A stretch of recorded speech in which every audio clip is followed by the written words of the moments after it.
In this lesson, we are going to cover vocabulary that you can use to describe the location of things in images.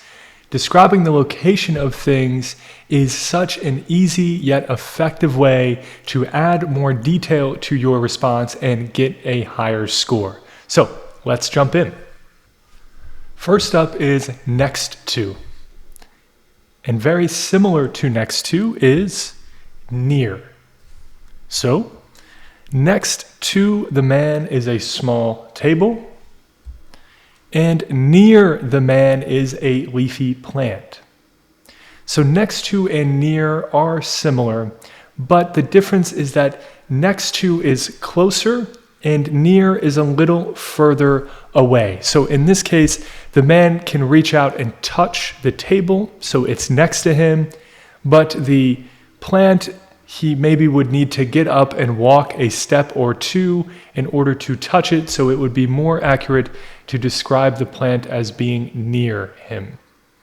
Next, we have to her right and to her left. Of course, if you have a man, then you would say to his right or to his left. It's important to note here that these are relative to the person. So the man is on her right, but it's on the left-hand side of the image because we are facing opposite directions of the woman. Okay, so remember, just be sure that you're thinking about where things are relative to the person that is your subject when using to her right, to her left. To her right is a man wearing a white t-shirt. To her left is a woman wearing a gray t-shirt. Next, we have inside.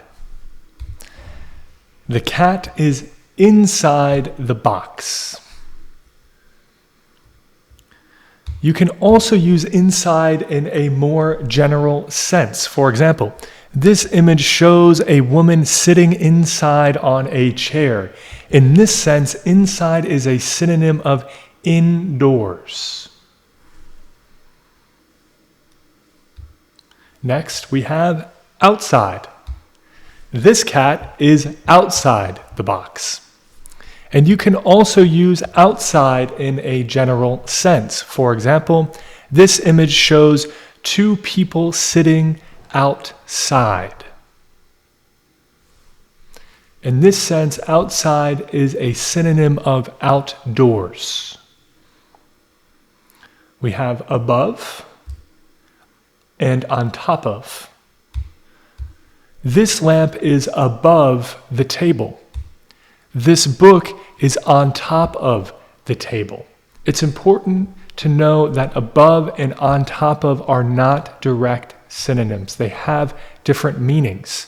So in this case, the lamp is above the table because there is space between the table and the lamp. It's hanging above the table. In contrast, the book is on top of the table because the book is resting on the table. It's touching the table.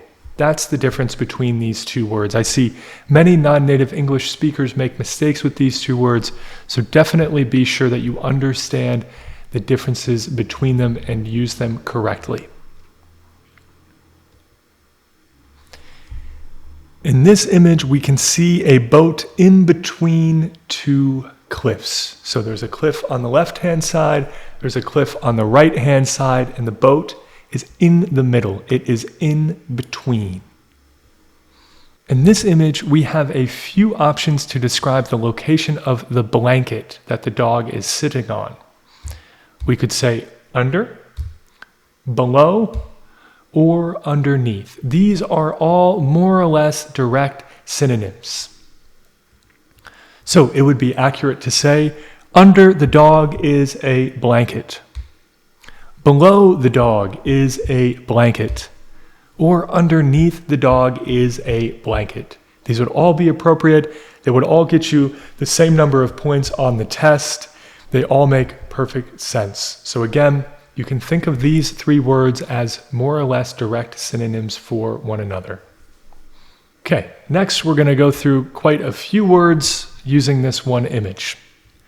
First is in the foreground. This means something that is close to the camera. The opposite of in the foreground, so things that are further from the camera, are in the background. And then things that are even further away from the camera, we can describe as in the distance. Behind and in front, and in the center. So let's go through examples of full sentences that use each of these. In the foreground is a dancer. In the background, there are spectators. I would encourage you on the test to use in the background and in the foreground together. So anytime you want to use in the foreground, try to describe what's in the background as well, and vice versa. In the distance, there is a bridge. Behind the dancer are spectators. In front of the spectators is a dancer. In the center is a dancer. You can see how you likely won't be able to use all of these words in one response because they're a bit redundant. So if you say that behind the dancer are spectators, it would be redundant to also say in front of the spectators is a dancer. So you need to pick which words will be appropriate for which images so that you don't repeat the same information in your response.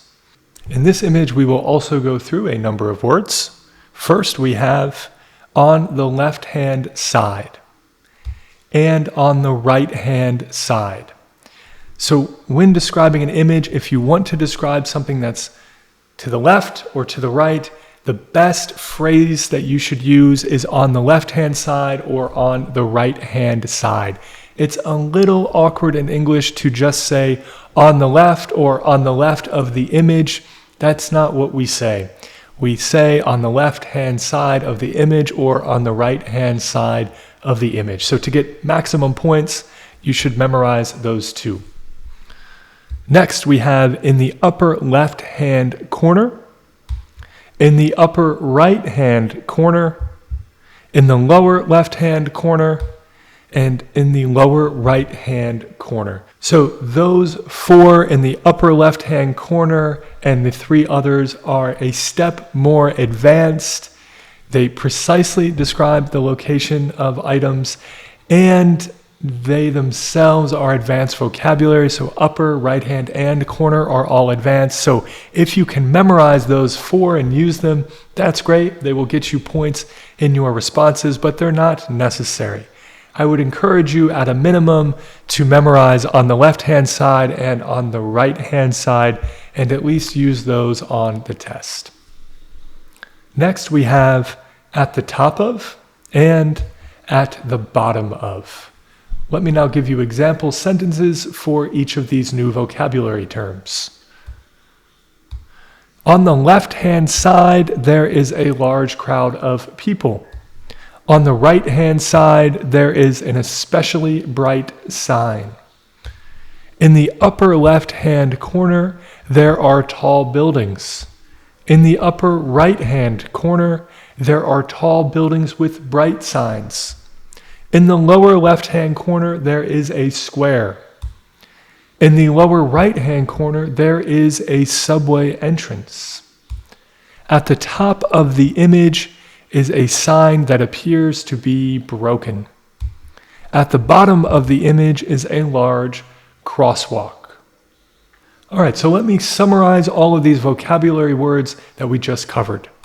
Next to, near, to his, her, their, or its left, to his, her, their, or its right, inside, outside, above, on top of, under, below, underneath, in the foreground, in the background,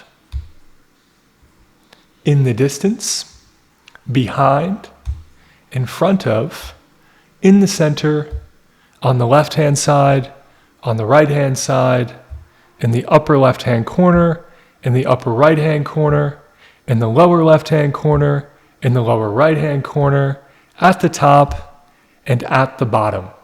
So there may be a lot of new vocabulary there. You're going to now do some exercises that are really going to help you learn these. And if you practice describing location in your picture description responses, you will quickly be able to describe location naturally and accurately and use some more advanced vocabulary. Okay, best of luck in the exercises. I will see you in the next lesson.